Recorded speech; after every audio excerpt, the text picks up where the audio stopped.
Karon kay magluto na pud ta o gab-gab. Ang hindi ang lighter. Abi ang sugaran.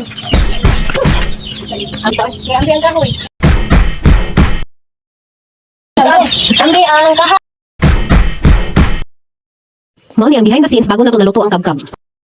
Ay naman tay sobra sa atong gibitso-bitso gahapon karon ato na pud ning himuong gab-gab. Salbaro daw ni sa uban. Let's go. Diri na ko na-realize nga kahago man dayon ang trabaho oy nya barato ra baya kayo ni og ibaligya. Daghan di kini proseso nga agyan usa mahimo nga gab-gab. So una maghipon mata diri glingin no. Kay pagkahuman lutuon pa siya sa init tubig bago siya ibulad. Kay isa-isahon na pagid mo pagluto para dili siya mabungkag o sama ana no. Pagkahuman og luto ibulad na po siya sa init, busa siya prituhon. Diri na mo gibulad ang among gab-gab para sigurado nga dali mauga.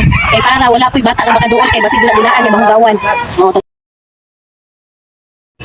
After pila ka oras ato nang gibulkas atong gab-gab nun so ato na siyang gipanitan atong gitry kung gahi na magid siya so kay matanggal man ang dahon ibig sabihin na nagahi na siya pwede na siya prituhon so ingani siya kakuti so tanan na siya atong gibulag niya ato na siyang tanggalan og dahon mao na ni ang dagway sa gab-gab na nakuhaan na nato og dahon sa walay paglangan-langan mga day ato na dayon giprito kay basi bayag magabihan na pud ani pareha atong nagluto tag bitso-bitso gabi na gid ta nakakaon hinuon di na siya pang merienda pang panihapon na.